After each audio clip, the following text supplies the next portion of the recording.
Here is Jasmine playing Sorry with Tunny and her other friends.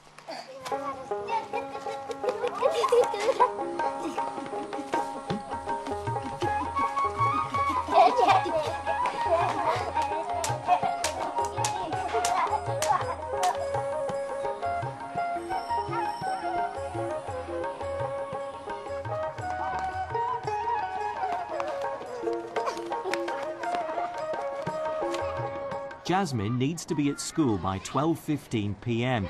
when her class begins. She eats lunch before she leaves. There are 403 children in Gungkul Primary School.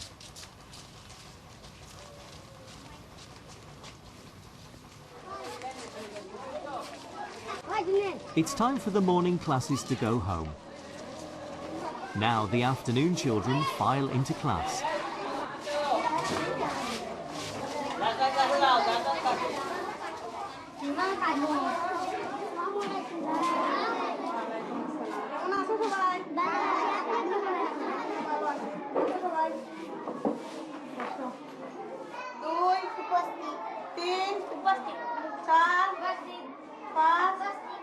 In older classes, the teacher calls the children by number and not by their name.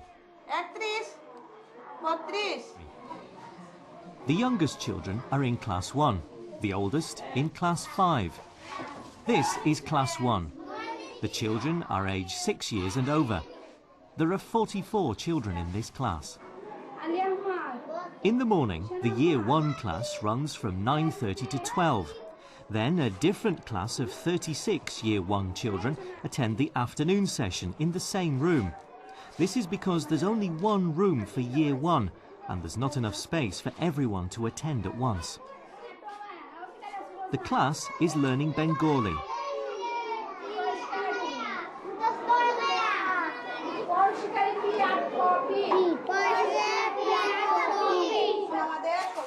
As there are 75 children and only one room for Class 3, 35 children attend the morning session and 40 different children attend Jasmine's afternoon session. Jasmine's class is learning maths. Jasmine has to study hard because there'll be exams in all the subjects in December. If she fails any subject, she'll have to stay in the same class for one more year and try the same exam again the following December. If she fails again, she'll have to stay in the same class for yet another year. It goes on like this till Jasmine finally passes. There's usually a short break between lessons. Cricket is a popular game with the children.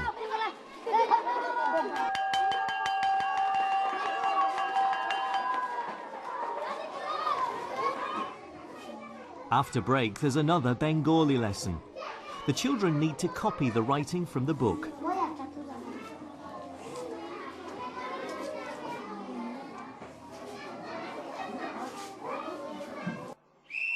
Every day, the children do the same exercises. This is the only PE they'll do in school.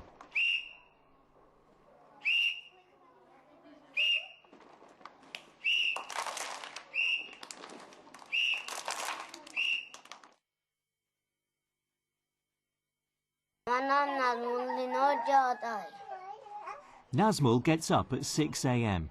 He sleeps under a mosquito net to keep the mosquitoes away at night.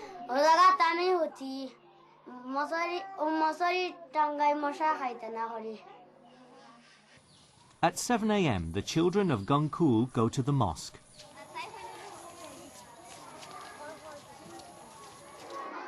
Shoes are left outside. The boys and girls are separated in the mosque. So that they can take part in prayer, the boys are learning by heart some surahs, chapters from the Holy Quran. The Arabic teacher is checking the other students and also listening to the girls reading round the circle. After learning some surahs by heart, the first book the children read is called the Qaida, where they learn the Arabic alphabet and blends. After the Qaida, this is the second book called the Sifara, which contains small surahs which are part of the Holy Quran. After the Sifra, it's time to move on to reading the Holy Quran. Like the Sifra, the Holy Quran is in Arabic. At 8:30 a.m., after 1.5 hours in the mosque, the children go home. Nazmul, Atika and his other friends play Latom before school starts. Latom is a very popular game because it can be played by just 2 children, or any size of group up to about 10. All you need is a wooden Latom bought from Roltuli Bazaar and a piece of string. This is another game Nazmul and his friends love to play. It's called Danduni Bai.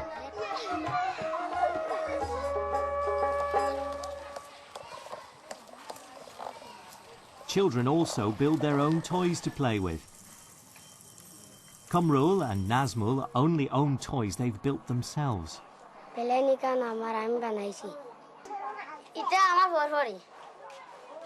Nazmul walks to the madrasa, which starts at 10:30 a.m. and finishes at 3 p.m. Although the madrasa is a religious school, it teaches all the same subjects as in the primary school. The madrasa takes children from year 1 to year 12.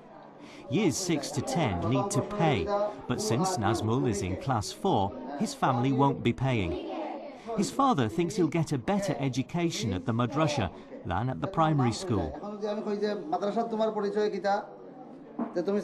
The class is reading from an English textbook, and the teacher is asking pupils questions like, "Who are you?" He interprets their answers in Bengali.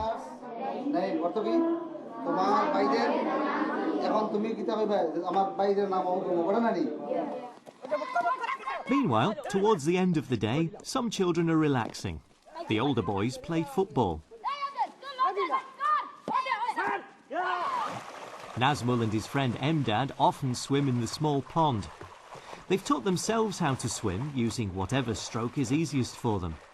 There are no swimming lessons provided by the school or anyone else in Gangkul.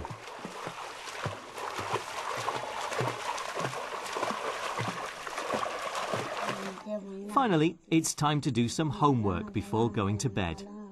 Nazmul practices reading English while Jasmine is learning Bengali.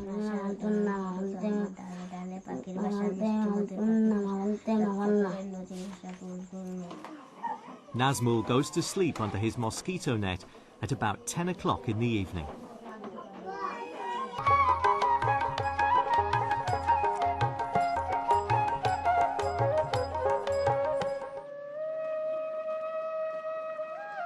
Gangkul is just a few kilometers from the border with India. The flat land with rice paddies starts to become hilly as you approach the area near the border.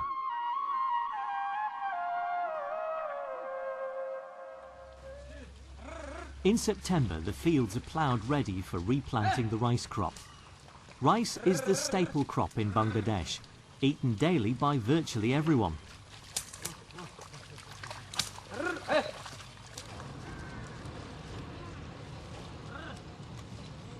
The rice in this field was planted 3 months ago and is now ready to be pulled out and transferred for planting in a new field. Rice growing in a field is called dhan.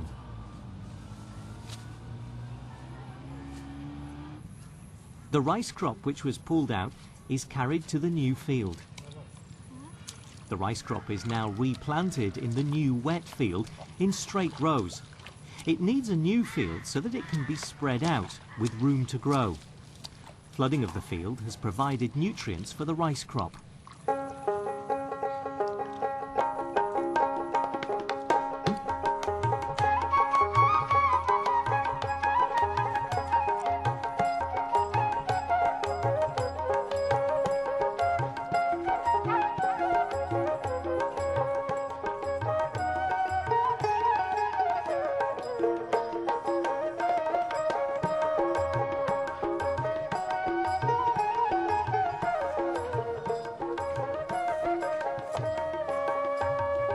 After a further 3 months of growth, the replanted rice crop is ready for harvesting. It's cut and put into piles. This process of growing and replanting produces one rice crop in half a year. The family who are going to remove the rice grains have to hire a cart so that they can transport the rice from the paddy fields to the grain removal area. The rice is spread out, ready for the removal of individual grains of rice from the plant.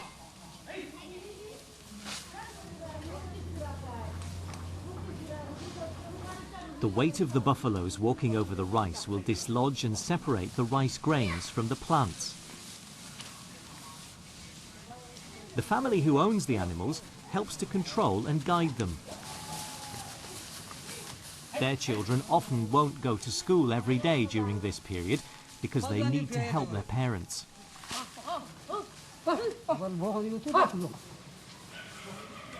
Depending on the amount of rice, it can take an hour for buffaloes to dislodge all the rice grains from a pile of hay.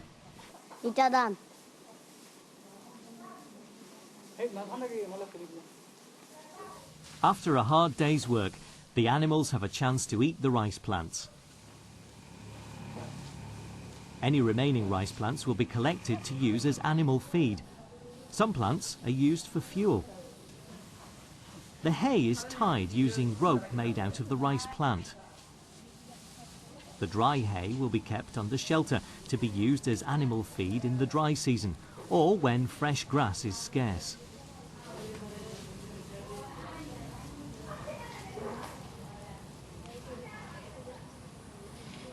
The rice grains are now laid out on mats to dry.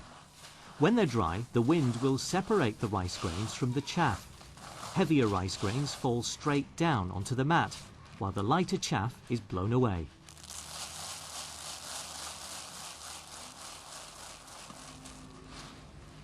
The rice is now collected in a basket. It'll be dried further before the brown rice is processed to make white rice. Rice which is ready to eat is called baat. This is the place in Roltali Bazaar where the brown rice is processed into white rice. It's a noisy and dusty place. The husking machine removes the outer brown rice husk to reveal the white seed underneath. This is now referred to as white rice. Most people in Sylhet division prefer to eat white rice, though more brown rice is eaten in other divisions. In the afternoon, when Shohid takes a break from driving the rickshaw, he adds to his income by fishing. Jubed helps him. The banks of the river show that the water level has been much higher during the heavy rainfall in the monsoon season.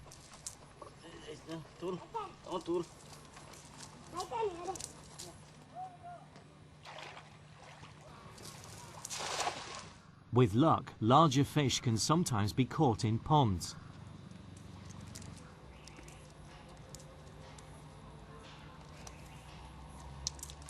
This time, Shohid has been lucky, and the family can have fish curry tonight. Though fishing takes place all year round, there's one particular way of catching fish that depends on the season. After the monsoonal rains, when the water drains away from the land, villagers go fishing in the fields. Today, many children in the area won't be going to school because it's their big chance to collect fish to take home. Look at the different containers the children hold to put the fish in. What's their technique to try and locate the fish? Dams are built, and then the water's removed by shoveling it into a net to capture any small fish. Larger fish go straight into a pot.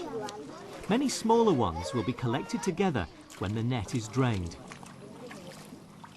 Has this boy been successful using his own net to catch any fish?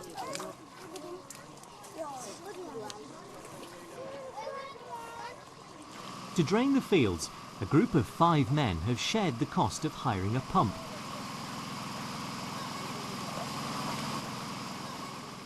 When the water levels go down, the children must wait until the men who hired the pump have caught as many of the larger fish that they can find.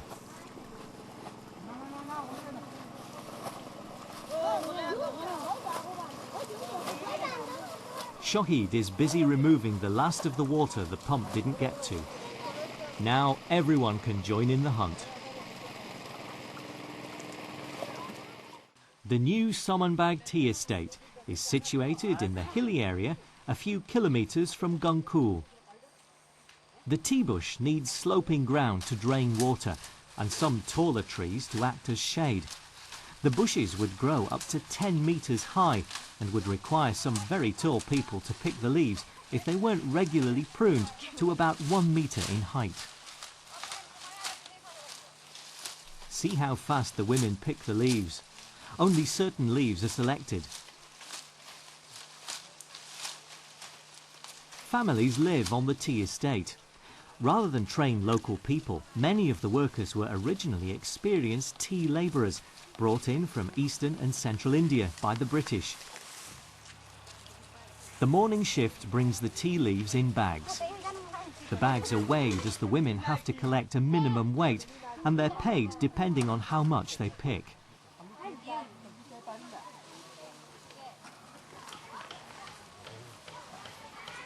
The tea will be taken to the tea factory on the estate, where it will be dried, crushed, fired and sorted.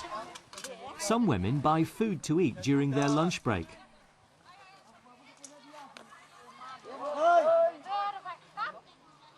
Soon these women will be back picking leaves for the afternoon session.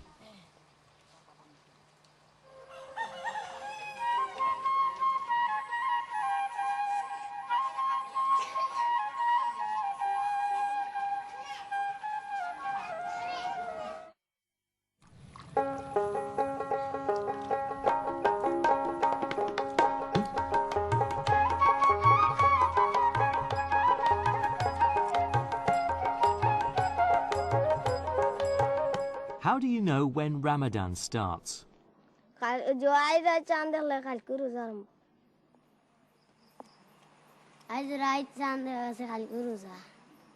Ramzan মাসও 29টা না 30টা রোজা হয় বড় মানুষের সারা রোজা হয় না আমি 3টা রাখি আমি 6টা রাখি আমার নাম জিবু দাস আমি হিন্দু আমি রোজা মাসে রোজা রাখি না খাই Only Muslims fast during Ramadan.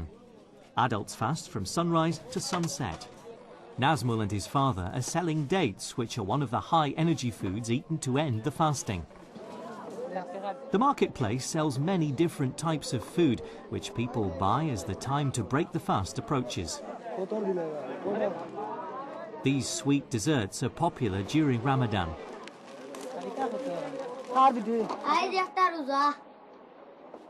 Sunset is at 5:20 today, time to end the day's fasting. Nazmul's family are having the first food taken when the fast is broken. It's called iftar. In the market, the call from the mosque has told Farouk and Foyez that it's time for iftar. They eat iftar in their shop.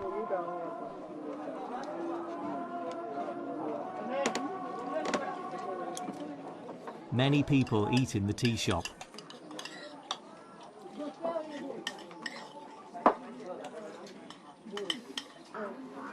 All activity in the market has stopped while everyone breaks the fast.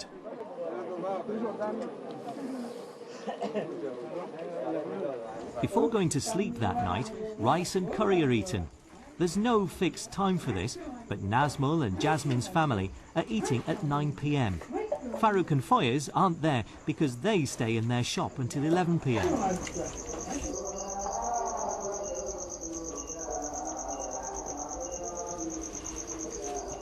আমরা সাড়ে 3টার সময় উঠে পড়তে খাই আমরা রাত 3:30টার সময় উঠে পড়তে খাই Before dawn, Nazmul and Jasmine's family also eat a meal with rice, known as fota. The mealtime varies depending on the time that Ramadan starts, and that will affect what time dawn is. After finishing the food, everyone will go back to sleep a little longer.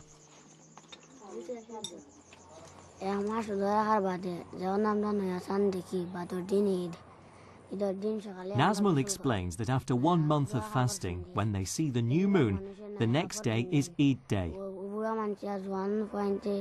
Eid al-Fitr will depend on the sighting of the Hilal. This isn't really the new moon, but the first hairline crescent of the moon. This is the Hilal. A few days before Eid is expected, the houses are cleaned. Emdad's mother is making a new surface in each room of their house. This involves spreading a mixture of wet mud, which will then dry to make the new floor.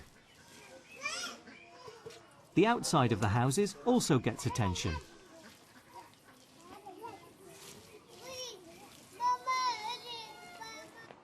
Two days before Eid is expected, Jasmine and her friends go to collect the henna leaf from a bush in a nearby garden. Henna is called mendi in Bengali. The henna leaves are washed before being ground to a thick paste. Finally, after being thoroughly ground to a paste, the henna is ready.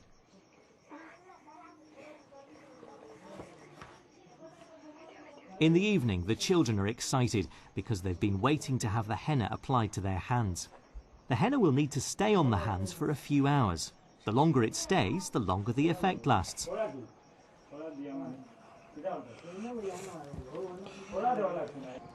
Emdad's family think that it'll be Eid tomorrow, so the women are busily preparing a snack called fita to be eaten on Eid day.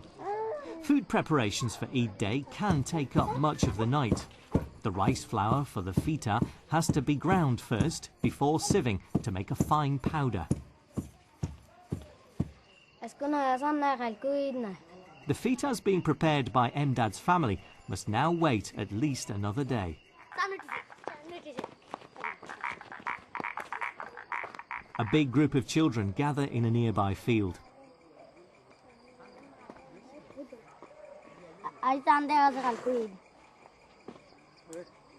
Everyone's excited because this evening the hilal has just been spotted, the first hairline crescent of the moon. Jasmine's family are now busily preparing food for Eid tomorrow. Their grandmother, Momota, is frying a sweet snack called hundesh. There will be many visitors throughout the next few days, so they'll need a large supply of tasty snacks to offer them.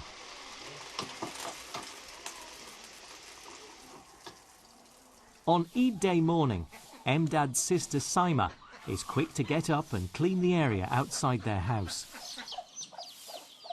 Nazmul and Emdad have woken up just before dawn. Just as the sun is rising, they have a wash. As the nights in Bangladesh from November to March can be quite chilly, their parents have heated some water for them to use. Nazmul has soap to wash with, but Emdad uses his hands to scrub his body.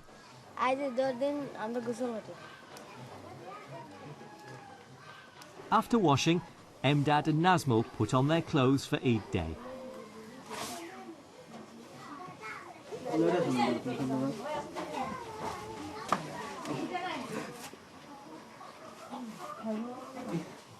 Meanwhile, Jasmine has also been busy preparing herself. She likes to put on her finest jewellery for Eid day.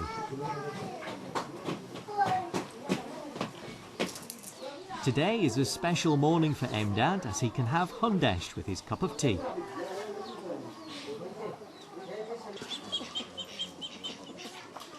Farooq, Nazmul, Foyez and Forad have finished breakfast. They now go to the mosque for a special Eid day prayer.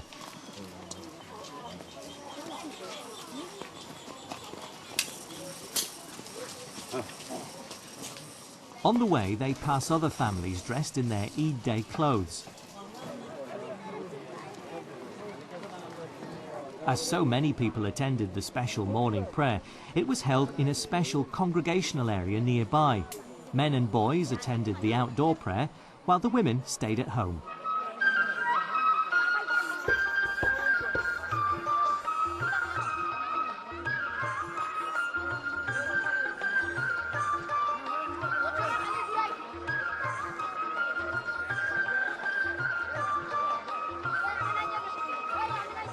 Emdad has managed to avoid going to the mosque because he wants to be early at the special Eid fair set up for people to enjoy during the morning.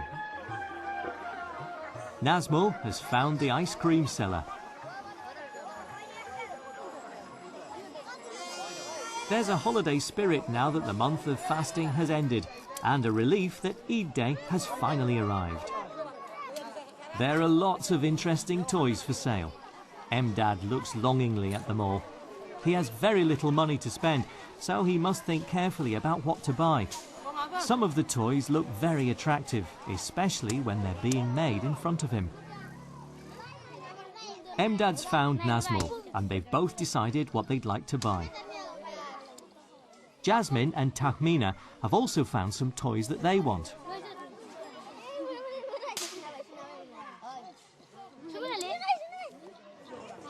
After all the excitement, the children sit down for a delicious outdoor snack of spicy chickpeas and potato.